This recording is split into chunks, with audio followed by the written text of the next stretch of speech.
A report this morning in the Washington Times by Audrey Hudson claims a newly released government report backs eyewitness accounts of suspicious behavior by 13 Middle Eastern men on a Northwest Airlines flight back on June 29, 2004. But was it a terrorist dry run? Yes or no? Join us right now, a woman who was a passenger on that flight, journalist and author of Terror in the Skies, Annie Jacobson, joining us from L.A. Annie, did it seem like a dry run to you? Well, it certainly did when I was in the air, and that's why I've been so vocal about writing about it and putting forth the idea that comes to me from Homeland Security agents across the country, the rank-and-file guys in the field who are saying, have said, and continue to say, Flight 327 was a dry run for a future terrorist attack involving planes. So do you feel vindicated by this Inspector General's report?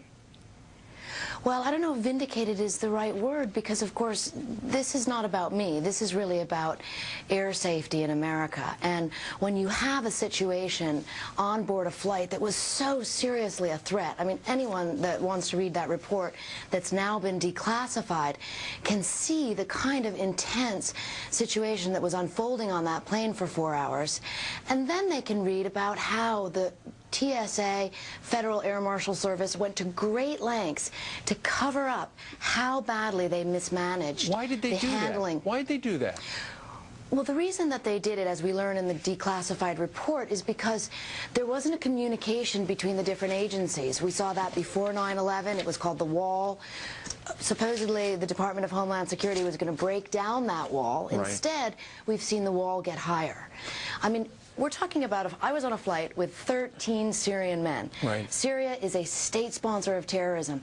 8 of those men had positive hits, we find out later in this report, from criminal databases. Right. And the lead Syrian on that flight was involved in a previous airline security incident. And yet, these men were let go when we were met Right. by dozens of federal agents at Los Angeles Airport. And also, that ought to really raise the hair on anybody's back. Absolutely, and a bunch of them had visas that had expired, and then after the event, I think they extended the visas inexplicably. But Annie, something else about it, Department of Homeland Security officials initially denied the complaints and said, oh, passengers are just being hysterical. Well, of course they did, and that's what we're seeing out of Department of Homeland Security, particularly TSA. I can't wait to see what your talking head from the TSA has to say about this, because it's so clear that they classified that report, because everything that I wrote this all in my book 2 years ago. What happened on that flight, what a threat it was, and how botched that investigation was. TSA doesn't want people like me speaking out about their poor performance. It makes people question what on earth is really going on with our billion-dollar Homeland Security budgets. All right, Annie Jacobson, thank you very much for joining us live this morning from Los Angeles. We're going to talk straight ahead with that representative of the TSA regarding Flight 327 in about 2 minutes. Also straight. All right, now let's hear what the government has to say on the issue. We go now to TSA spokesperson Ellen Howe, who joins us live from D.C. Good morning to you, Ellen.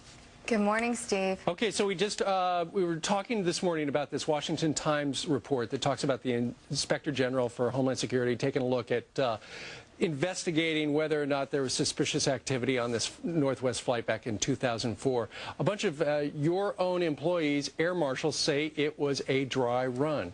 What say you? Well, I don't think it's a bunch of our employees that said that. I think Annie Jacobson has 1 or 2 sources out of literally thousands of air marshals.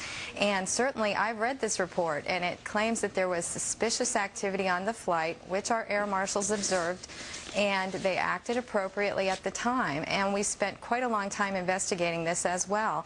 It was not a probe. There was suspicious activity. Right. But what we at TSA do is we look into behavior, and we use behavior observation in the airport and elsewhere, because what you want to do is see how people are acting. You cannot stereotype people as terrorists. You have to look at their behavior. So, Ellen, you're saying this was not a dry run?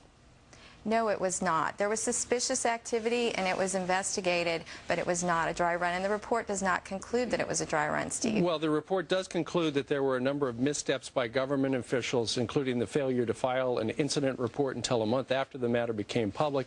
Also, Ellen, you know, I think the Washington Times had this released back in 2006, but the entire report was blacked out except for 2 sentences.